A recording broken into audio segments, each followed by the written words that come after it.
Hey loves, welcome to a new video here on the L&M channel. Today we're going to be doing a techo time video, but unlike the previous one from last Sunday, this one I am going to be, obviously as you can tell, doing a voiceover for. I recorded this a couple of weeks ago, at least at the point that you're seeing this, and it is basically a session. I wasn't feeling very well and I needed to just get some journaling done. I had printed out some of my, or actually all of the images for August, and decided it was time to journal some in the magpie slash main pages of the Hobonichi cousin, although I do dabble a little bit inside the vertical weeklies as well, which would be kind of like the more daily log adjacent section. I will mention that if you are interested in the full length video of this with no cuts, I have posted that on Patreon as part of a bonus video for all paid tiers. The session ran about an hour and a half, and so I went ahead and just recorded or rather just posted a version of this video with no voiceover, just the journaling sounds. That is the full length of the session, no cuts. So if that's something that you're interested in, I will leave that linked down below, either in the description or the pinned comment, and feel free to check that out. But yeah, this is a more consolidated version, even though I did leave it fairly long so that it was still valuable to you guys who enjoy the longer videos. I know that a lot of my videos lately have been on the shorter side in terms of like the 20 to 30 minute mark, but I think that every so often a good 45-minute video or so, it hits the sweet spot when it comes to journal with me video. So I hope that you enjoy that. I'm going to be coming in and out, either with a voiceover or with some music, so that's what you can expect in this one. And during this session, I was doing a couple things, like a similar video that I had posted a couple weeks back. I was looking at my obsidian to inform some of the pages that I was creating, as well as the digital ephemera that I collected over the month.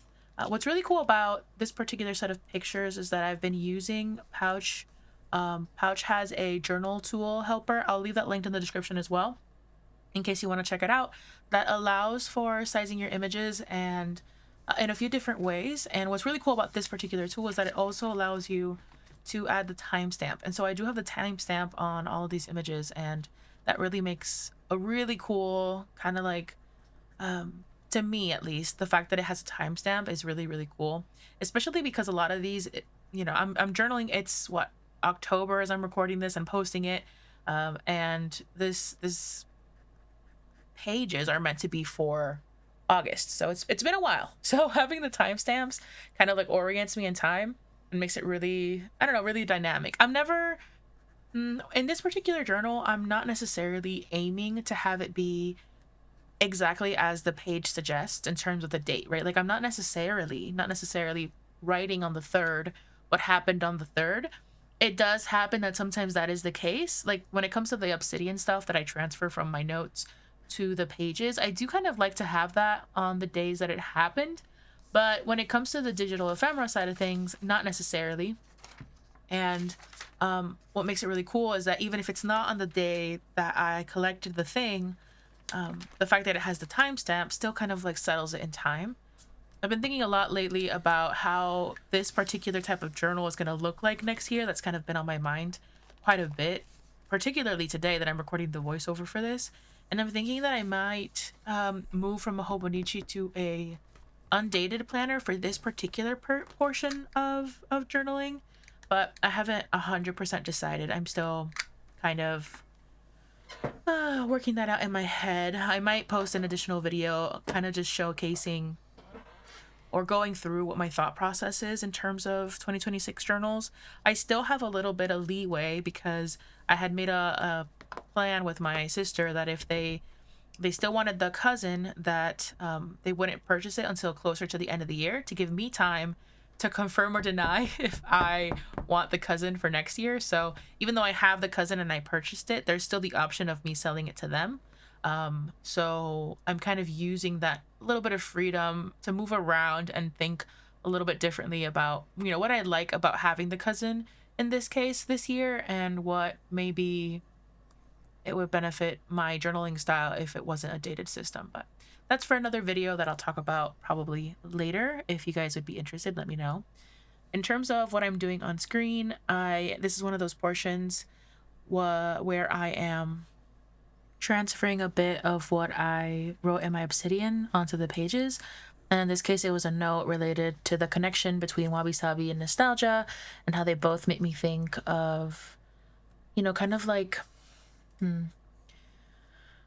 the slight sensation of beauty mixed with melancholy is what I wrote. And then there was also a note on the shape of absence. And so I just put that in there because I felt like it really did connect with this idea of nostalgia and wabi sabi. So I went ahead and put them on the same page.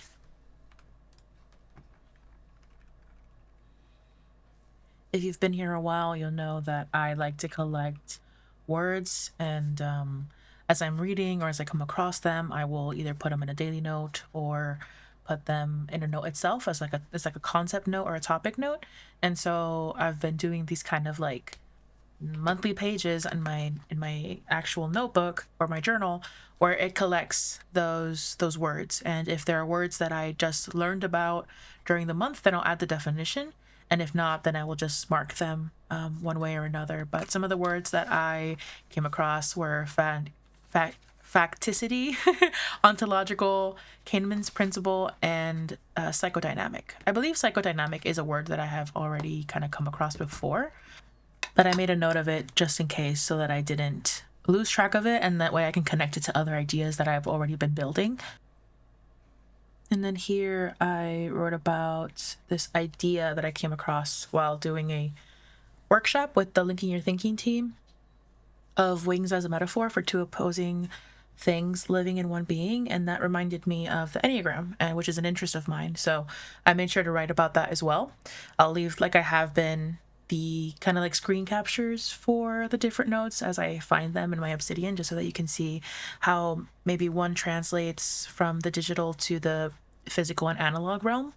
And yeah, I'm gonna go ahead and also insert a little musical break here, and I will follow up with you in a little bit.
This quote that I'm pasting here is from The Case for Slowing Down, which says, "The single greatest challenge for any ambitious person is reframing slowing down as an essential part of your performance, not a reward for your effort."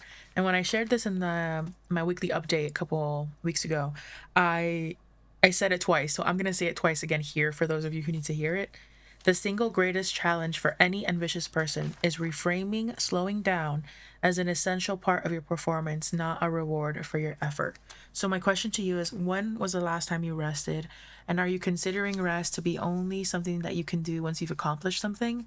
If so, you're considering rest a reward when it is vital to the actual act of accomplishing said thing. So, keep that in mind whenever you're not wanting to rest. And that is coming at you from someone who can tend to be overloaded and spends way too much time working. But it is so, so important. The rest of this section of this video is me basically getting all of the images that I printed out, all the what I like to call digital ephemera, and compiling it onto the pages, seeing what speaks to each other, what little synchronicities I can find within all the things that I'm collecting, and so forth. On the specific page, I ended up pasting in these couple of images with August affirmations that say, "My cup is full of what matters. I cure design through creation.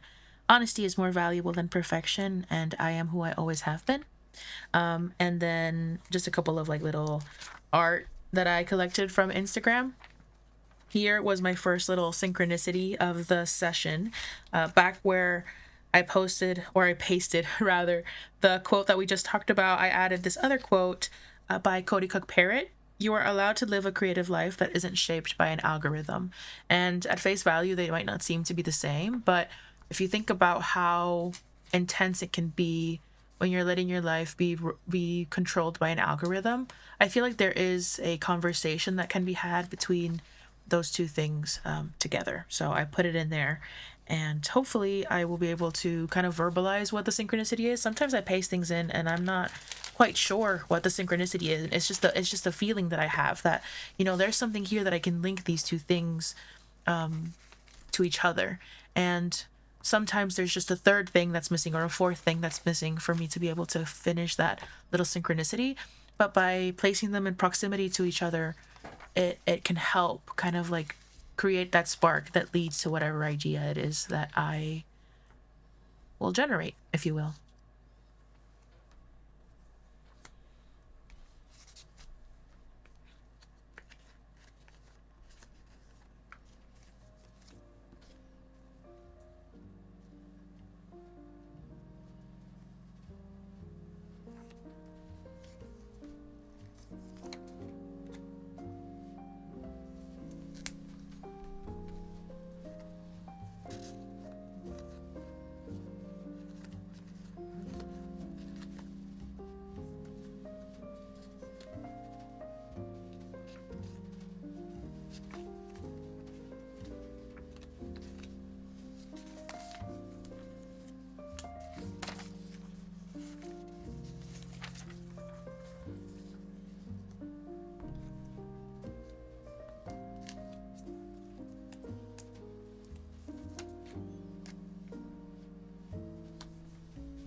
And then here I pasted in 2 quotes from a Substack newsletter by an author that right now I'm blanking on, but I will leave them.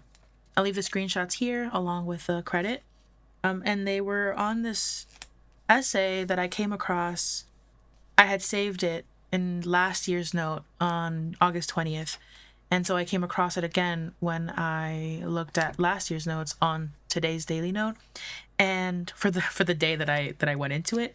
And it was beautiful to kind of see it. I remember the title is "The Fog Dissipates," and it's about depression. And the 2 quotes say, "I am thinking of the ways depression once felt like a cloak of safety, and the gift of slowly finding safety in really being in the world.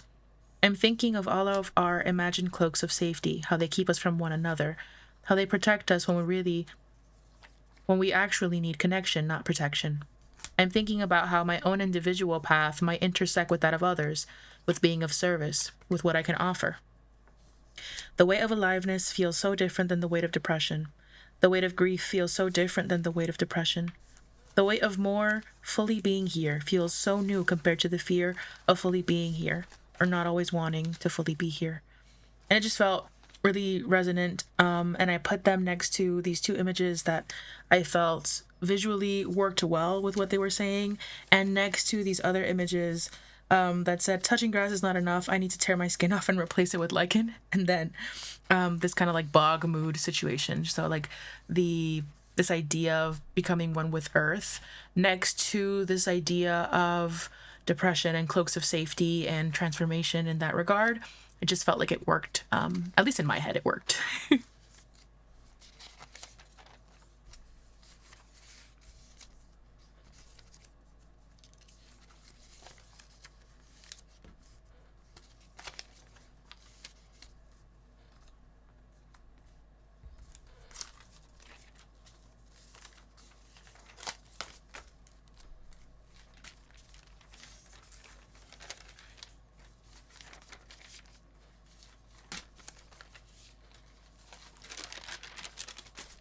For this session, I decided to take all of the pages out of the binder and just have them loose leaf.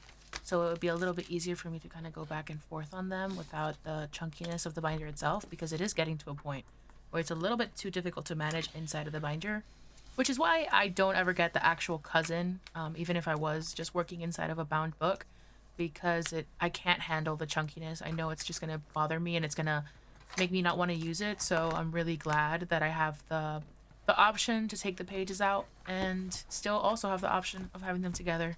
It's one of the pros of having the hobonichi and rings, quite frankly. And as you can see here now, I'm kind of going. What ends up happening is that the vertical weeklies do end up being much more time based than the daily pages. I feel like the daily pages definitely, I want to say supersede, but not supersede. It's more like they, what's the word? They expand beyond the confines of time, whereas the vertical weeklies, I do kind of feel like they are tied to the time frame in which they're in. So I tend to prefer, honestly, not even prefer. I really don't put in these. I don't know. I have definitely. I don't know what I'm saying. I have in other moments added images that didn't necessarily fall within the week, but it is not my preference. My preference on the vertical weeklies, at least, is to kind of keep it time bound so that on the week itself, it's only things that would have happened or I would have collected in the week. I'm not, super picky on it though. Yeah, I'm saying all that, but really, I'm not that picky. If it ends up being where it didn't happen that week, who's gonna know, right? Like in 3 years' time, honestly, not even in 3 years' time, in a month's time, I'm not gonna remember that didn't happen that week. It's not that serious. Like the me of right now does tend to get a little bit specific about wanting the timestamps and about wanting everything to be within its specific time frame. But also I recognize that my memory is so bad that just having a general idea of when something happened is enough for me to be happy. Like I don't need to have it be like, yes, this happened at exactly, August 27th at 3:05 a.m. Like, it's not that serious. And I have to remind myself sometimes that it's not that serious, but it's really not. As long as the image is collected And even if I don't get to collect it, it is what it is. But what I do get to collect, as long as it's in there, that's what matters to me at the end of the day. When I'm looking back on this and kind of flipping through it, I'm not going to be focused on the timestamps or the correct placement of a week. I'm not going to know. So even though the vertical weeklies is something that I tend to prefer to be, more time based and in nature, I'm not policing myself in that sense. I try not to police myself ever in any of my journals.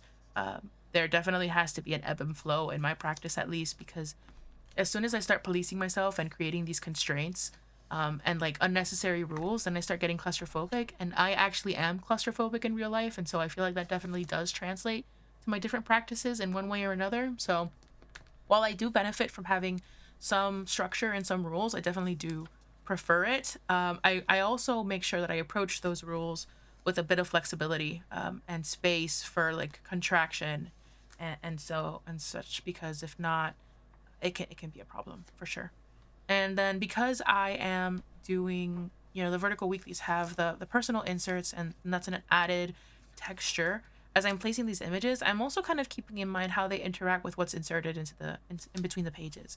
So you can kind of see me going back and forth of like, okay, if I paste this image here, how is it going to look like in relation to the pages if I open them and flip them? So I am kind of keeping that in mind in terms of like the visuals of how it would look like if I'm flipping the page, if they're both open, if one is open, and so on. So that is something that I'm keeping in mind as I'm pasting these images in, which is new because I only recently started inserting these images, but it is something I'm keeping in mind now.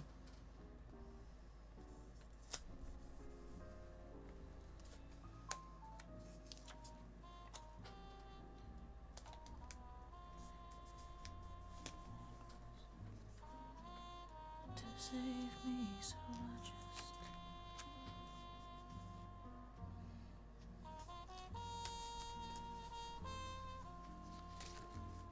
if it's meant to be, then it will be.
Usually you'll find me hard pressed to not have something to say, but it seems that I just want to look at this video as I'm editing instead of talking through it. There's not much really that's coming to mind in terms of what I'm doing on screen. This really was a journaling session where I was trying to de-stress because it's been so ridiculously busy and overwhelming the past couple of months. I will say that as the time of me recording the voice note, I have quit my second job. And so hopefully I will have a bit more time to focus on creating content for YouTube and for the Patreon and, focus on also being able to spend time on my art and my writing, which is something that I really want to focus on and continue to build.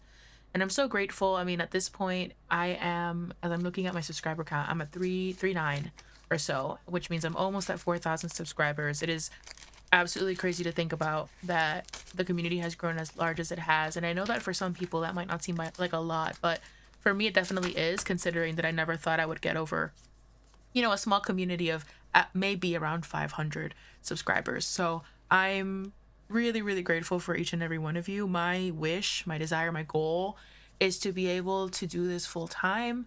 And thanks to you guys watching the videos through like getting AdSense, and then also those of you who are able to monetarily support me through subscribing to something like Patreon, or eventually buying any of the products that I am able to put out. I'm working on getting a Happy Mail tier out.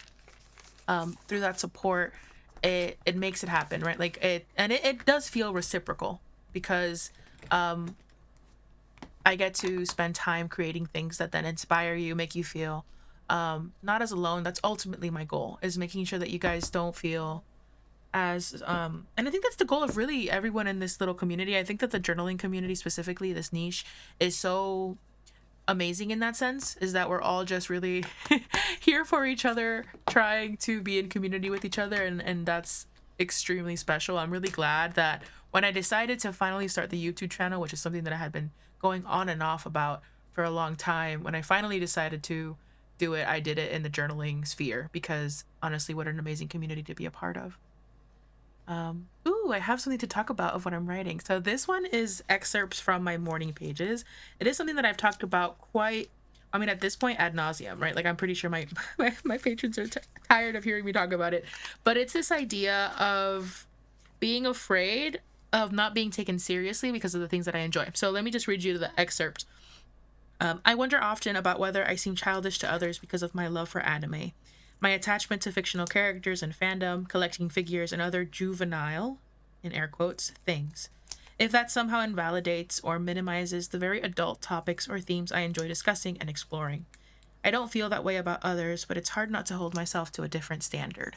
And so this idea of like, maybe I'm 30 years old at this point, and sometimes there are things that I enjoy, like anime, One Piece, etc. I collect a lot of figures, and I like a lot of these things that maybe other people in other spheres would consider juvenile or infantile, and sometimes that really messes with my head because I am an adult that has very adult ideas and topics that I enjoy talking about, and I also have this part of me that I really enjoy, experiencing. And so this external perception, which is something that I struggle with quite often, not just in this regard but just in general, is something that I'm always thinking about, and I don't have a clear and exact answer for. It's just something that comes up for me every so often. And here's another little point of serendipity, because as I was writing this, I realized that I had this collection of 3 images about Sanji, and it was someone talking about why Sanji is so important to them, and kind of like the superficial level as to why Sanji is important to them, and then the high level. And if you're anyone who loves media in the same vein that I do, I think that some people, and it doesn't need to be that way, right? Like, it doesn't need to be that, because media is a representation of, society, and there's definitely things to say about the importance of media. But even if that was not the case, just because you like something that maybe someone else might consider infantile does not mean you are infantile. There's extremes, obviously, but anyways, that's the idea, that's the concept, the fear that I have, that I'm constantly thinking about when liking things like this. And I've talked about it a lot again with patrons, and they've kind of like talked me down of the ledge whenever I'm on it. But it's just something I struggle with with external perception, and I don't think that I'm ever gonna 100% um, kind of like surpass. No, not surpass, but I can't think of the word for it right now. But yeah, it is what it is, and it's okay. I like who I am. It took a long time for me to get to a place where I can say that quite honestly. I like who I am. I like the connections that I can make. I like being able to live in more than one place, um, both in maturity level and intellectual level. And I like that all of those different facets of me are facets of me. And I hope that through extending myself that love and grace, you also, if you also struggle with something similar, you can also extend that love and grace for yourself. I know that there's a good amount of you watching this that are on the younger spectrum, but I also know that there's quite a few of you that are in the older spectrum. And whether you're my age or older, I think that society just wants to put these limits on you, and we shouldn't let them. We shouldn't let them. As long as we're not harming anybody or participating in systems that harm others, like what you like and hold it close to your chest, because life's too short to be thinking about what other people think of you and allowing that to change the way that you show up for yourself in the world. And that's my little soapbox on that one.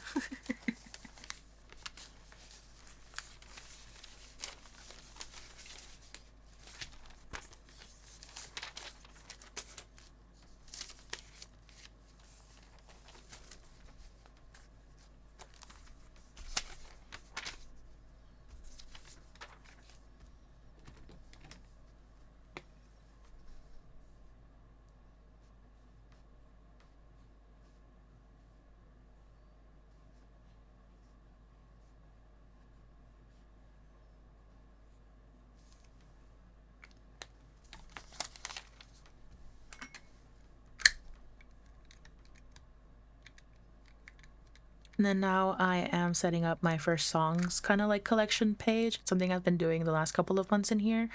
I do think that I'm going to move this type of list situation to the Hobonichi weeks next year. I've been considering potentially moving the first songs collections as well as the what was the other one? The word bank as well. And then here I am trialing out doing a started and finished media collections page just because I had extra pages to fill out and I figured why not. That's another reason why I'm considering the potential for not using a Hobonichi cousin next year, just so that I don't have the constraints of the dated pages. At this point, it's not really a constraint because they are in rings, and if I don't end up using a page, I can very easily just remove it. And what I'm thinking about with some of the pages that maybe the other side is blank and one side isn't is potentially either doing some ink play or some collage on it, kind of figuring out a different way to kind of like use the page that is separate from what I've already been using it for, and kind of being a little dynamic with that. But that's me trying to solve an issue that I have based off of how I'm using this journal, right? It's a workaround. If I were to use something that's undated, then I wouldn't necessarily have that issue, but we shall see. Here I'm writing about the cicadas. I don't know how you would pronounce this, but I found out that the buzzing I was hearing are in fact cicadas in the summer, and I saw someone talk about that specifically, and I wanted to write about it. I read a newsletter by Wakako and over from Bamkuhin. She was talking about cicadas, and that led me to like look it up because it made me realize that that's maybe what I was hearing. And I wrote this little thing that says, "Now I know that the sound I'm hearing on these scorching days is the sound of a cicada." Someone said recently that when they were children, they thought that the cicada's call was just the sound of heat itself. And I found that to be so poetic. The sound of heat itself. It's so funny because mom and I would constantly argue about what the sound was, and at one point she said that it was the sound of the power lines, because here in Maine there's power lines outside of the ground. In Miami everything is underground at this point, but here they're on in the sky, if you will. But yeah, it's funny. And then here I am just bringing all the pages back together and then just flipping through and looking at the pages because I like doing that. And I realized that I had this extra little bit that I hadn't done yet, and it was related to One Piece and the One Piece family, like the Straw Hats specifically. And I thought, hey, maybe this will fit on an M5 page. So I took out the M5 page and I measured it, and it was perfect. So I went ahead, I glued that on there, and I even had space to stamp the date. So this is technically a August screen capture that I am placing in between July pages. And that is the beauty, once again, of rings. But anyways, we are coming to a close now. I appreciate you. I hope that you enjoyed the video, and I will catch you in the next one. Bye, loves.